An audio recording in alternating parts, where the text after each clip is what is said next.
Welcome to the Welsh Yogi podcast. Vishnu Padaya Krishna Prasthaya Bhutale Srimati Bhaktivedanta Swaminiti Namine. Hare Krishna, everyone. Welcome to the 120th. I think it's 120 now. That's a big number. Very big number. Episode of the Welsh Yogi podcast. Welcome. I'm one of the hosts, Prema, and usually we have Gopal Prabhu, Bhakti Rupa Prabhu. They're not here today. Bhakti Rupa is engaged in Leicester. He's on a farming mission. He's learning all about amazing techniques for farming and just all these amazing things. We might try and have him back on, obviously, at some point to talk all about that. Hopefully he comes back very soon. And Gopal is busy. But today I have one of my dear friends, Ben Prabhu. Hare Krishna, Prema Sagar Prabhu. Or Ben Maharaj to some. To some of the devotees, yeah. Yeah. It's just going to be a little episode today because it's actually our bedtime. But I wanted to record something and just speak a little bit about the act of giving spiritual life to others. It's something we talked about before, but it's something that we regularly do as service in the ashram. So I just thought it'd be a really nice topic to just have a little discussion about. And Ben, you especially do a lot of that. Like you're full-time book distributor for how long now? Maybe 4 years? Or Yeah, around that, yeah. Okay. Like I've always had I've done full-time book distribution a lot, but I've also had a mixture of services, but you pretty much just 24/7, right? Yeah, that has been my main service. Sometimes I've, helped run the odd program, some kirtan events, and yeah, that's really it, to be honest. Chopping vegetables on Sunday sometimes. Yeah, I like to cook. I like to learn to cook. I can't cook, but I like to learn. Yeah, I was just thinking because you've done that for so long, but then also because primarily we distribute, we give out spiritual literature on the street. Yeah. There's different methods of giving out spiritual books, but you're actually someone who doesn't just restrict that activity to the street, but it's almost like an all the time kind of thing. I'm just wondering, was there a point in your spiritual life where it turned from a street thing to an all the time thing? Just seeing every moment as an opportunity to share spiritual knowledge with other people. Mm-hmm. Okay, I'll take you back a little bit because I don't think I've ever really mentioned this to you. Okay. It's exciting. Nothing scary, don't worry. Okay. Or something you don't want to know. Okay. So, as you know, I sort of started my Krishna conscious journey from my dearest friend, Joel, introducing me to kirtan and coming to T Krishna, doing various activities. I think the first session might have been a Friday night kirtan, but I think one of the first was Govardhan Puja, where we danced around a cake, and it was just what is this? But it was incredible. That's insane. That is your first. Yeah. That was your first time at a Hare Krishna temple. Yeah, proper first time, and it was an insane experience. The most intense festival. But it's amazing. It really took me by surprise, and I remember going into the kirtan and I was like, this music sounds otherworldly, There's something that's not material about this sound. It's really attractive. I remember first feeling this is tribal, I'm in a tribe here. I feel like I'm with my tribeman or tribewoman. I felt like it was Arabic or something. Yeah, I felt like African vibes. Arabian or something from the east somewhere, some mystical sound. And that naturally attracted me. There's a reason why I'm speaking on this, so that I can get into the answer of your question. And if you know me, Joel knows me very well, I think I'm improving, but I wasn't so great at sticking at one thing. I was always flickering. I'd like to travel to this country and I'd come back, and whilst I was, maybe taking a bath, I'd be looking on flight, what's it called? Sky Scanner. Sky Scanner, okay. Oh, there's a flight for £6 to Rome. Let's go. £6? Yeah, you can buy really cheap flights.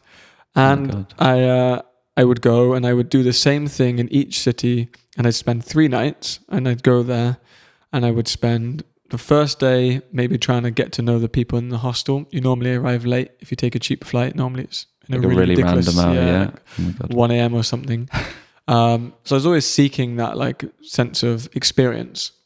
So I'd been doing that for a few years, and then Joel had invited me to come to the temple, and I hadn't got that experience anywhere else.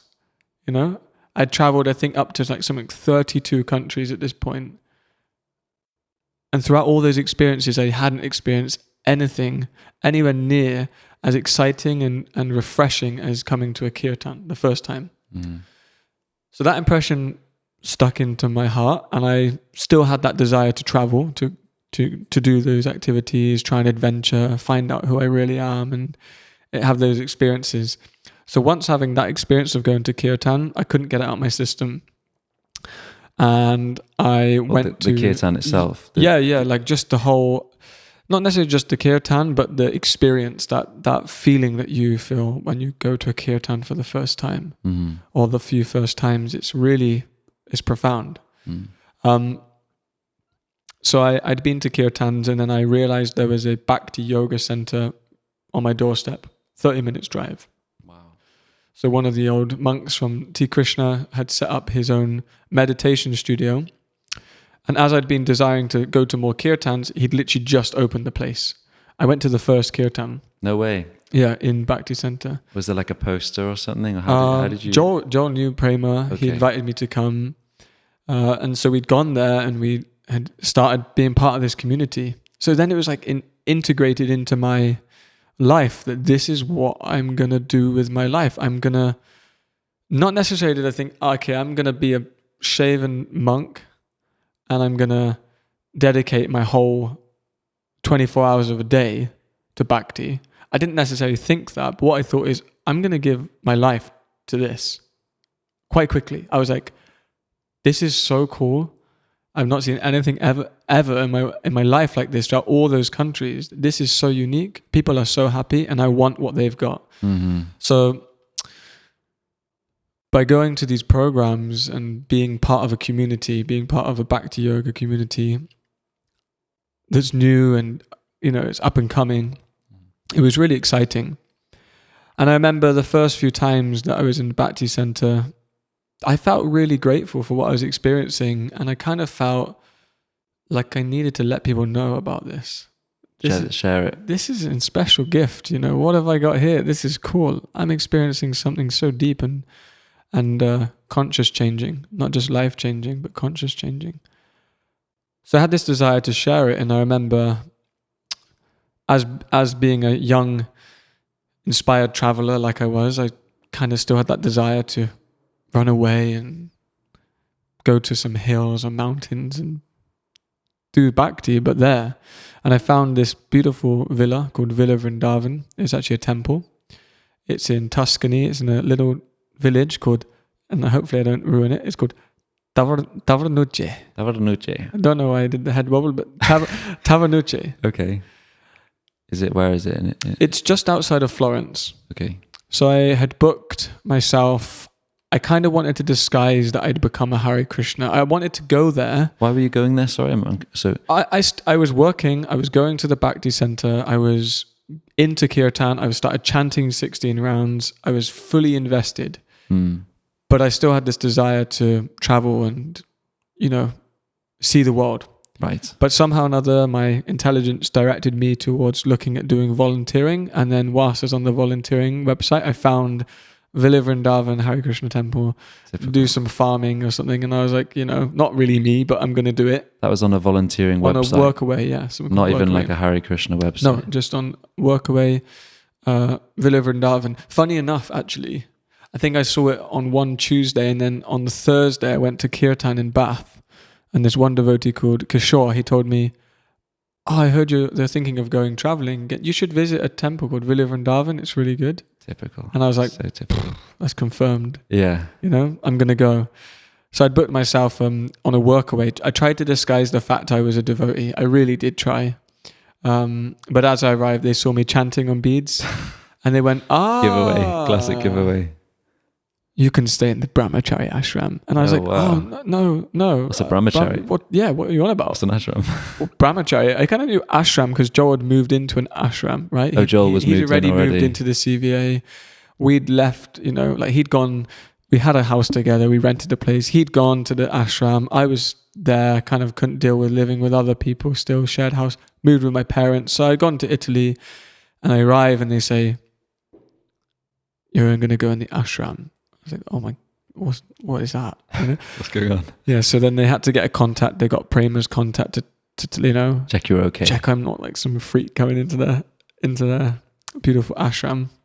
And so I arrived in Villa Vrindavan. The ashram is extremely hard to get to. It's up a really, really long staircase. Can you describe what the place is like? Villa Vrindavan is so serene. As you arrive, so you get a bus from town and it actually has a stop right outside the temple. But the temple grounds are so big, so you walk about 5 to 10 minutes to get to the temple. Okay. And these beautiful little grounds, and behind you is all these vineyards, and the Tuscany hills are so beautiful. And you arrive and it's this big villa, like a huge building. That you're like, this has got to be something epic. It would look like a king would live there, A palace. A palace. And you arrive there and it's like the Italian colors, and like yellowish, and when you see the pictures of Italian buildings that look beautiful, like light pinks and light yellows, and it's these pastel colors basically. They're famous for like design and like, yeah, I mean, I'm not sure specifically, but they're famous for like, my sister went to Rome for architecture. It's an amazing place. Okay, architecture. So Italy has got so much potential to like be appreciative of the architecture and all these things. But yeah, so as I arrived there, Villa Vrindavan is so beautiful. You see, so there's temple rooms, a separate building, similar to New Rajdam or Krishna Valley in Hungary, where we just came back from. Yeah. They heat the temple room with firewood.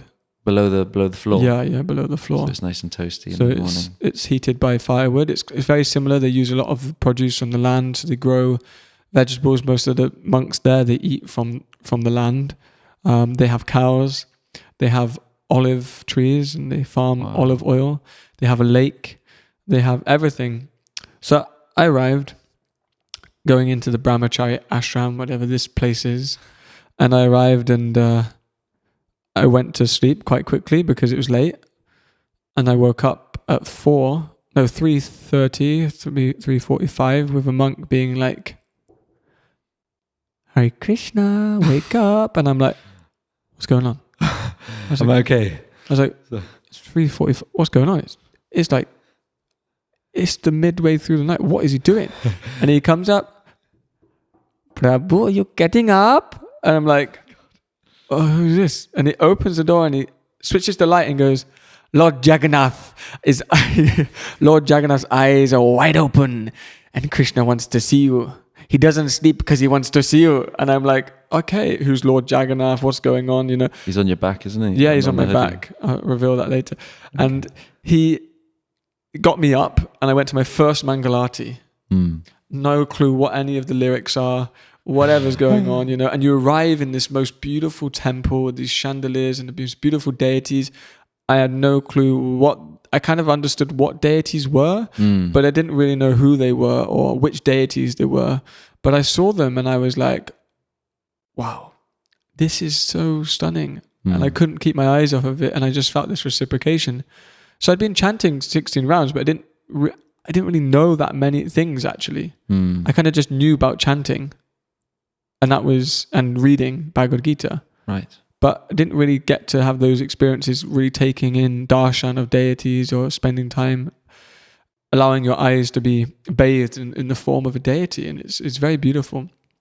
So yeah, I'd gone to Villa Vrindavan and then I heard about this thing that they do called book distribution. So I'd only ever done flyer distribution with Prema, and sometimes I made some sweets or something. Did you find that fun, like doing flyer distribution? Oh, it was amazing. Yeah. Oh, the first time, don't start me off. Oh my in gosh. Bath. Was it in Bath? That was incredible. That was one of my most amazing experiences in Krishna consciousness. But the first time you did. I forgot about that. Sankirtan. Oh, wow. Thank you for reminding me. Wow. This is amazing. So Joel and I went from, Prema gave us, because we were trying to promote the Bhakti Center. Not me, by the way, guys. Just another Prema. Yeah, the original. Original Prema Ras. Prema Ras Prabhu from Bath. Ki Jai. Hare So Krishna. he gave us these flyers. He printed these quite big flyers, very nice quality. And he said, try not to give them to too many tourists, because people, they don't live here, so they might not come and they might not stay. We want to give it to locals and give them the opportunity. Me and Joe kind of listened to that advice, but we just went to give it to anyone and everyone.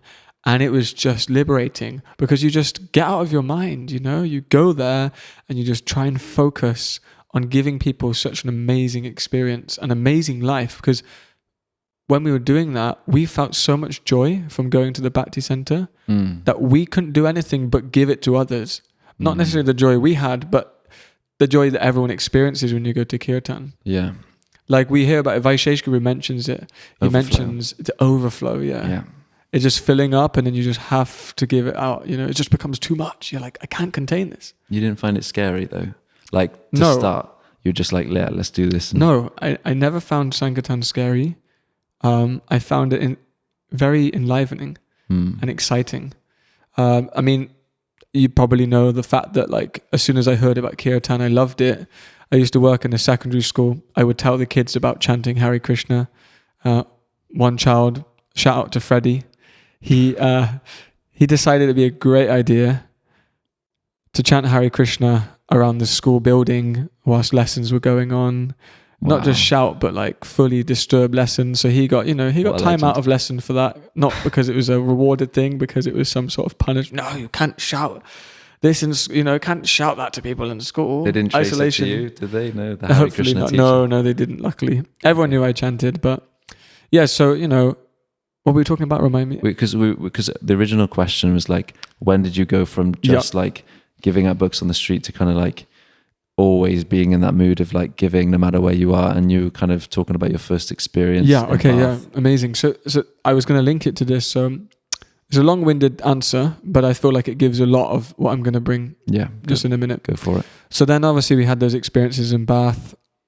They change your life. You leave those situations feeling this happiness you've never felt in your life. Yeah. So me and Joel, I think we're giggling on the way back, But I High remember as these a kite. experiences after kirtans, where me and Joel would go to this one kirtan, one devotee family would hold kirtans. They had a basement, and they would have like a kirtan event in their basement. And we'd go there, and when we come back on the train, we'd just be singing the whole way home. Yeah. It's just stuck in your head, isn't it? It's It's like, just incredible. right. No care in the world. I like it. Like those drunk, like kind of like Yeah, the people- drunk rugby. Yeah, the People rugby that- guys, or when Arsenal won the Premier League this year, people were out till 3 a.m. chanting. But they weren't chanting Hare Krishna. They were chanting, Koroso, Koroso. So we were out late chanting Hare Krishna, and it was blissful. So I had those experiences. Then I went to Vrindavan. Then I heard about book distribution. At Villa Vrindavan. Yeah, they went on Harinam, and that was blissful in itself. One devotee said, Harinam is like the is like chanting on the in streets, street, right? Yeah, and he gave me the mic, and he said, sing a. Oh my At God. that point, I didn't really know many mantras, so I just knew the Hare Krishna melody of Srila Prabhupada, Yeah. the one everyone knows. Hare Krishna, Krishna, Krishna, Hare Hare. It's the most important one to know. to be Hare honest, isn't it? Rama, Hare Rama, Rama Rama, Hare Hare. So I was chanting that with a mridanga that he gave me. I had no clue how you play it, so I was just hitting it any random way. I bet you played something pretty good. Yeah, though. something random. You're pretty good at. Just ringing it on the drum. Don't tell Anadi that. Our drum teacher, I think it might cringe them out when they see me playing. No, he's proud of you. And so I'd done it that Harinam. But then one devotee was saying, we have no books to distribute. We forgot book distribution. And I was like, what's book distribution? I kind of know flyers and everything. I'd heard of it, and I'd been given a book for Christmas called Our Family Business by Bodini's dad, Jai Gopal. He gave me a book, and I was like, what's this about? Our family business? Like, this sounds weird, what's the on about? I didn't read it, but I heard about book distribution. And then I asked one devotee, I said, what's all this about? You said there's no book distribution going on whilst the Harinam is going on. What's it about? What are you on about? He said, we distribute books. We distribute all the books you've got in your hands, the ones you've been reading. I said, that sounds really cool. So the next day, I went down and looked at my service. They have a whiteboard and it was like, bend dishes, typical. When you first join a temple, one way to, become humble is you just get asked to do the dishes. Yeah. Because you clean your heart as well when you do that, apparently. And it's good though. Yeah, it's good Feels for you. good to do. Yeah, it cleans your consciousness, cleans your ego, all these things, Yeah. So I sort of looked at that and I was like, I don't want to do that. Oh, really? And I was like, that sounds really boring. And I heard about this thing called book distribution. So I went into the shop and I said, have you got any books then for me to give out? And he was like, book distribution? We don't do much of that here at the moment. And I said, okay. Can I just take the books from the shelf? And he said, I don't know. I don't think you can, Prabhu. And I said, wow, I just want to go out on book distribution. So then I found a stock of Chant and Be Happies. Okay, you didn't steal them from the shop. No, we agreed. We had like a conversation, Okay, kind of like, not coerce, not the right way is to say it, but I convinced him that this is a good thing I'm going to do right now. Everyone loves book distribution, They just have an older yatra, so not many people were giving out books at that time. So you felt inspired to do that because you read Our Family Business. Is that what you're saying? I hadn't read Our Family Business, no. I'd been given it and I'd seen it and thought, what is Our Family Business, I got it at Christmas time. I hadn't read it. I felt inspired because on the Harinam, someone said to me, oh, we didn't have books. So it seemed like an important thing. I was like, books? Okay. You'd already done flyers, Done right? flyers with Prema. Okay. I'd already experienced that. But I went to Vrindavan for these weeks. So I said, I want books. I got books and I put them in my backpack. And I just felt this, as soon as I endeavored to do that, you feel a flow of mercy coming. And you feel like you're preparing for battle. It's really amazing. Oh, wow. I was on the bus. I didn't know how you pay for a ticket. Everything's in Italian. Everything's in Italian. You got 80 Chant and Be Happies in your backpack and they're weighing you backwards. You're like, oh my God, on the bus. In your first time wearing a dhoti. Oh, you were wearing dhoti and tilak as well? Yeah, I was wearing tilak and a dhoti. And I was like a proper alien. looking at everyone. And I was on the bus and I was chanting, Hare Krishna, Hare Krishna, Krishna Krishna. With the beads out of the bead bag? Or? No, they were in the bead bag at that point. Okay. I didn't get to that stage yet. And then the guy comes to me and said, ticket. And I said, I don't have one. Oh, sorry, don't have one. I'm a monk. And he said, doesn't matter. Don't know, I'm trying to do an Italian accent, not very good. And he said, €80 fine. And I was like, oh, come on. €80 fine. Yeah. And I said, okay. Yeah, I'll pay €80. But I went, can I give you a book? Because I think you seem very angry. And I want you to be happy. So I gave him a chant and Be Happy. And I was like, I felt really blissful. Even though I'd been fined. Oh, you'd been fined. And he accepted it. And, he was an angry guy. Like, he had obviously been doing that a long time and just getting people to give them their money. You probably have to use anger to get people to do it, Yeah, and he really received the book with kind of like a message. It was like, this is a message from someone. I need to be chilled out, about things. So you could speak English quite well? Yeah, he spoke English. Okay. So that was my first book ever distributed. Oh, wow. And then the rest of the day, I remember I stood by, I don't know the name of the building in Florence. It's a famous building, but it's one that everyone goes to visit. It's in the center. And I just tried to stop people for 7 hours straight. 7 hours? I was out for 7 hours. I was chanting. I was dancing. On your own? I was on my own. I was chanting and dancing. And then this lady from the temple who'd also visited, her name was Donatella. She was a very amazing lady. I'd love to meet her again one day. She actually was in town doing some shopping and she saw me and she sat and watched me doing book distribution. And she came over and she said, I've never done this. I want to do this. So then she joined in.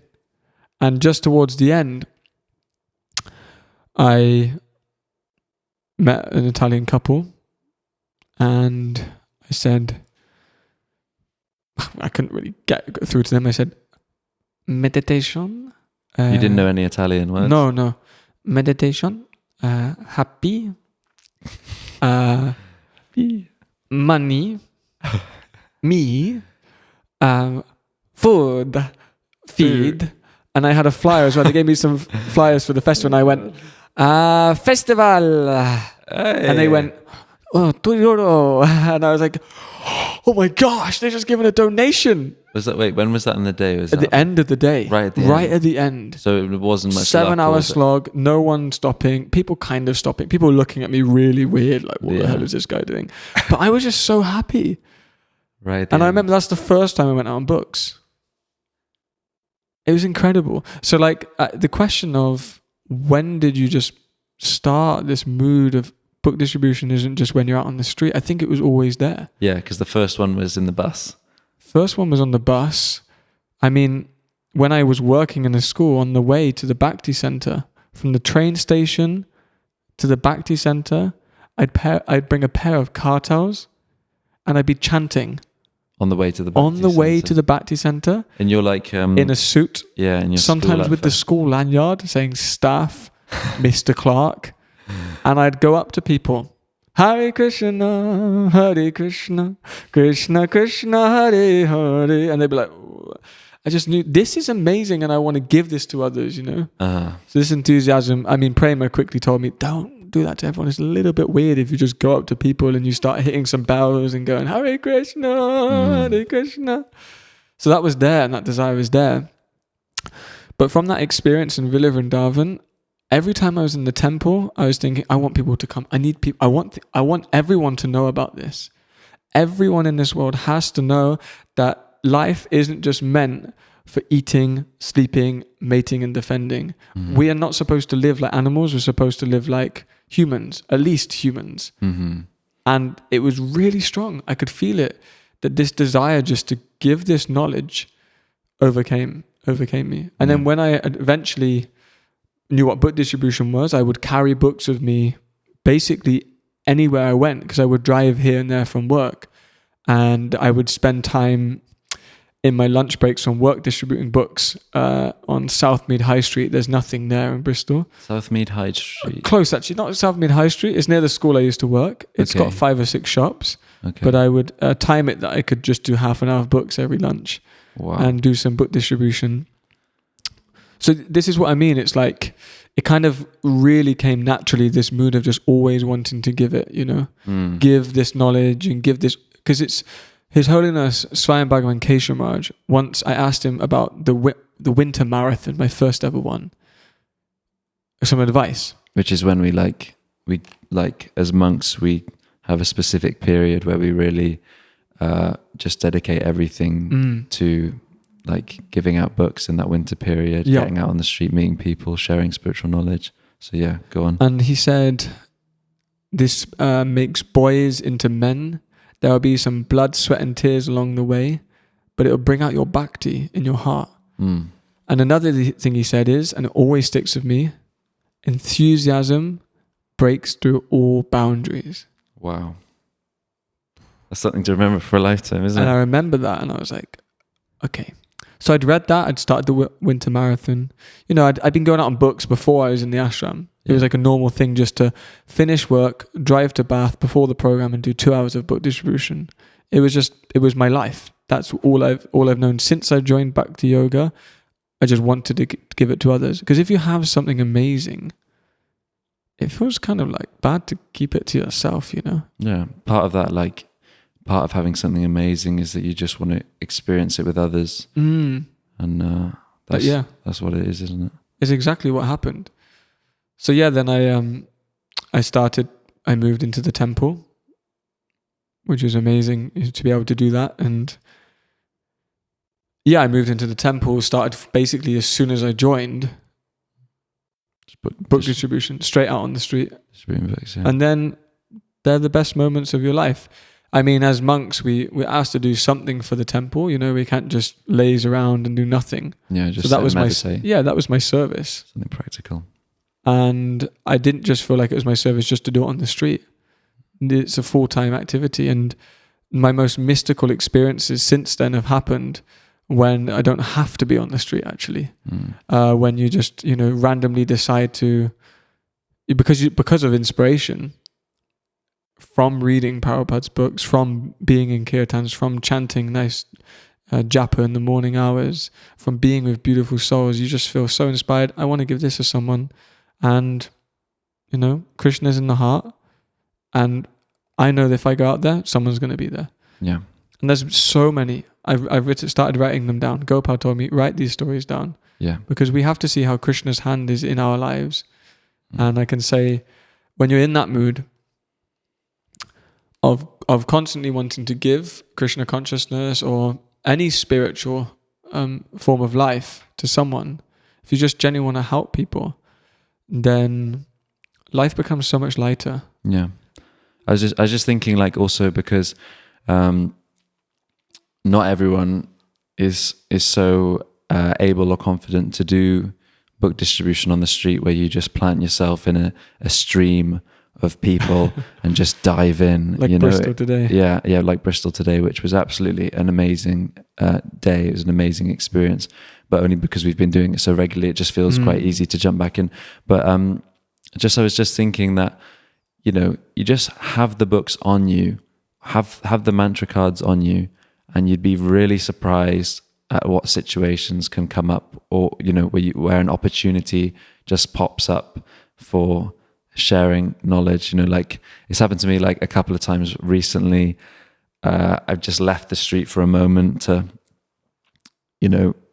take some time to read or practice my memorizing verses, and someone will just stop. And this happens to you all the time, doesn't it? Like, someone, I mean, it's helpful because we're wearing the Hare Krishna uniform, so people, like, they see you and they think, like, spiritual, or like, okay, religious or this or that, and then they think, okay, I can, if they have some sort of inclination, they can, like, go and connect with you, and that just, like, you just become, like, almost like a guide for just people you've never met before, 100% on the spot.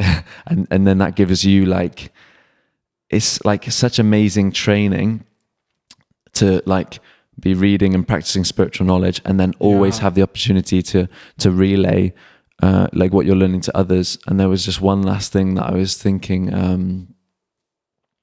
No, it's gone. But yeah, anything on that, because you do that quite. You get random moments where people just appear, and you're like, oh, Krishna's here again. Here he comes.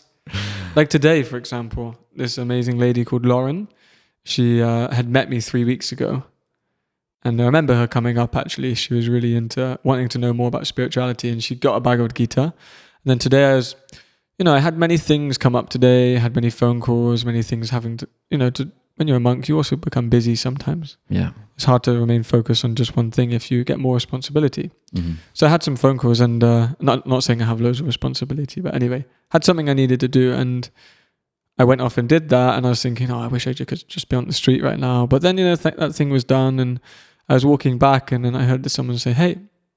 And I was like, what's going on? Like, run. I was chanting, and she went, hey, I'm reading that book you gave me 3 weeks ago. And I was like, oh, wow. Okay, let's talk with you. And she asked me, can we talk and walk? Or can we walk and talk? I think is the right way to say talk and walk. I don't know if that's right. And I get it from my mum sometimes. I say these sayings the wrong way around, That's okay. I've inherited it. That's okay. So we walked and talked. Yeah. And she just asked these questions. She had some misunderstanding from what she read, so I just helped to understand it more. I cleared her doubt and cleared her misunderstanding, and it was really nice. And she told me she's been chanting every day, and she really wants to come to the temple. So that was just one walk, and as soon as that happened, I was trying to walk back, and then this other guy said, Hare Krishna, and called me over, and I was like, coming over. And he said, have you got time? I'd like to speak to you. He said, I'm an agnostic, but I really want to know about Krishna. I want to know about Krishna consciousness. And I want to know how you have decided to dedicate your time and energy to practicing. I said, okay, I've got to drive home. Can I have your WhatsApp number? We can contact. And he was like, yeah, no worries. And he sent me messages already. So that's just within 10 minutes. And I mean, there's so many other occasions. If you really are sincere and trying to connect to Krishna through the process of Bhakti Yoga, then there is no way that he won't reciprocate. Yeah. Within my first winter marathon, like we're talking, I remember I was out distributing books, and I was inspired to stay out later. It got quite cold, and I kind of lost my hat somewhere along the way, maybe a couple of weeks before, and it was approaching the freezing cold hours of December. And I started thinking of something which I thought wasn't very good. I was thinking, I'm going to use the money that someone gives me to buy a hat that I really want. Okay. And I was thinking, that's really not monk friendly. I shouldn't do that. And I was like, no, I'm no. Because I don't have to submit a receipt. I can just use the cash and buy a hat. But there's something in my heart saying, don't do that. That's not good. You know, Yeah. they're giving to be engaged in spiritual activity, this money. Don't, deny them of that opportunity. So I went to the toilet in a pub. To use a toilet, obviously. That was the closest toilet, yeah. Yeah, it was. It wasn't just a random one. I didn't just go to a pub for the toilet. Yeah. Okay. We do try and stay away from those areas. They're not the yeah. best. Always a bit toilets. smelly, always and sticky. Sticky the floors. floor, like It's just, and some random stuff happens in pub toilets. You never know what you're going to meet, Yeah. So I ran into the toilet and I came back, and this lady said, because I had my badge on me, my Food for Life badge, and she said, I was in my monk clothes and everything, and she said, I'm not going to give you a donation. And I was like, I didn't ask for. I was thinking, I didn't even ask you for a donation, and she was like, but I'm going to give you a Christmas present. Put your hand out. And I said, okay. She had a wrapped Christmas present. Open it up. I was like, okay, I guess I'll open it up. And it was close enough to the exact hat I wanted to buy. Wow. That's really And I was like, crazy. It's just like, thank you, Krishna. yeah. Did But you know instantly, like, oh, wow. And as soon as these moments happen, you feel Krishna's presence. You know this is a moment which is it's not you. It's someone else. It's something else doing it. And that's what being serious and sincere in our spiritual practices, with what Maharaj said, Keshava Swami says, enthusiasm, it gives so much rise to opportunity for Krishna to enter your life. And that's just one of the small experiences I've had being out on book distribution. Okay. Because you put yourself out there as an instrument of divinity. That's what you're doing. Right. You're like, this is not me. I'm not the doer. You're trying to be humble and, create some space for divinity to give love to others. And that's Sorry. like, we'll just end on this because it's bedtime. And we've got to drive to London tomorrow. I've got to drive to London tomorrow. I've got to sit in the car. Yeah. But no, I was just thinking how typically in spiritual circles, it's often about perfection being like a solo endeavor where we cut off from everything else and we just go on our lone path and just achieve perfection and and go off into the spiritual realm. It's a bit vague, but what's amazing about the devotee is that at every step of the way they're constantly giving what they get. Yeah.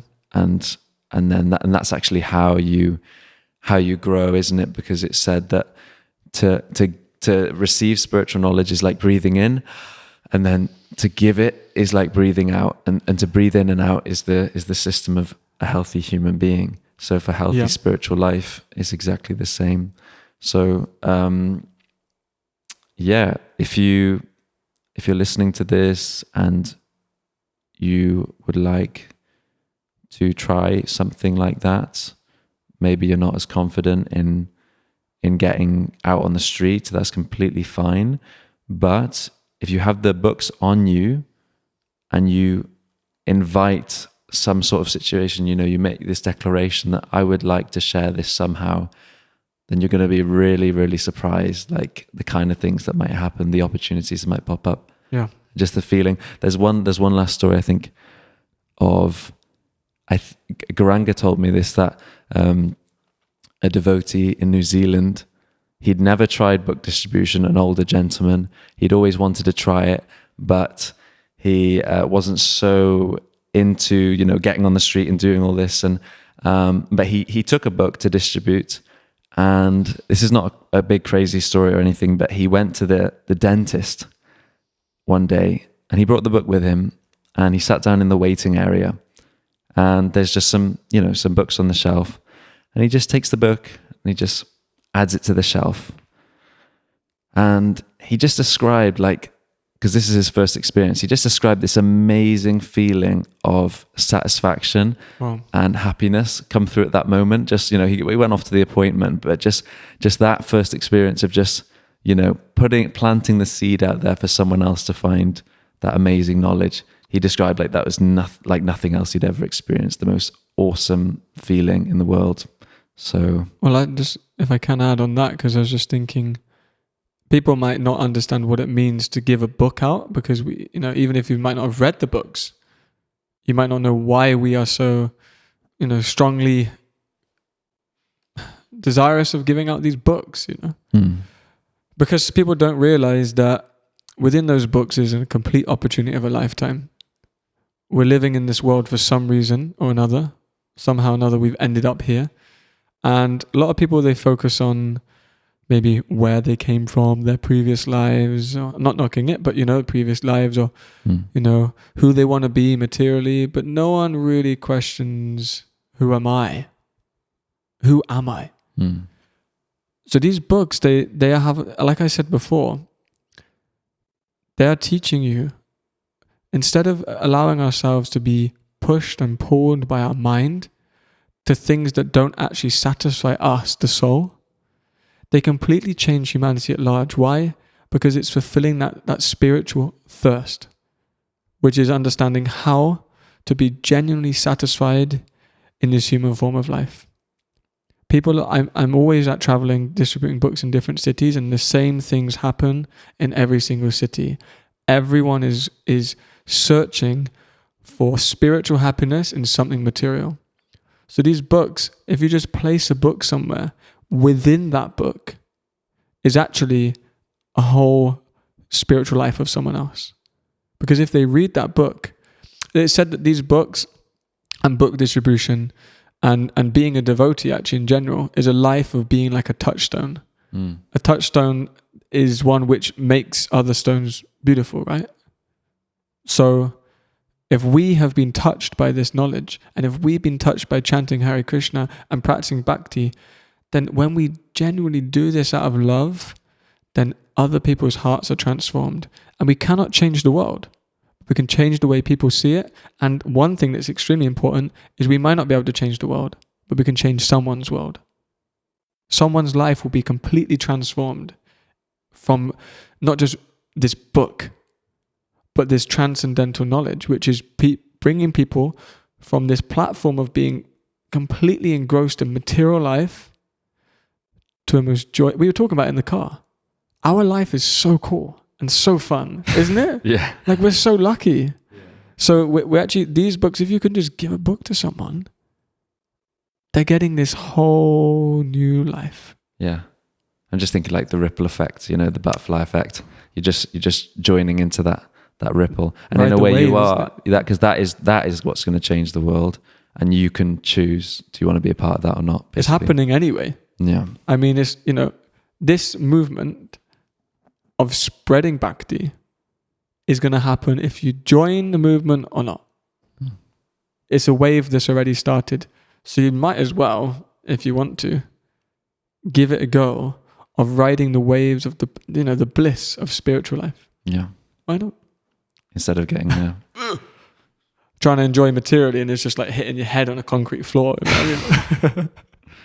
Okay. Jay. Anyway, thank you very much, Prabhu. Prabhu. Let's see what the time is. Oh no! Don't break my heart. What's the time? It's a little bit late. It's 10:09. Oh, it's a bit late for a monk. Thank you everyone for listening, and I don't think there's any announcements. Just distribute books, or give out prasadam if you like. We didn't touch on it, but anyway, just give it out. What you got, just give it out. The more you give, the more you grow. Haribol. Hare Krishna. High five. High 10, actually. Nama Om Vishnu Padaya Krishna Pristaya Bhutale Shrimate Bhakti Vedanta Swami Iti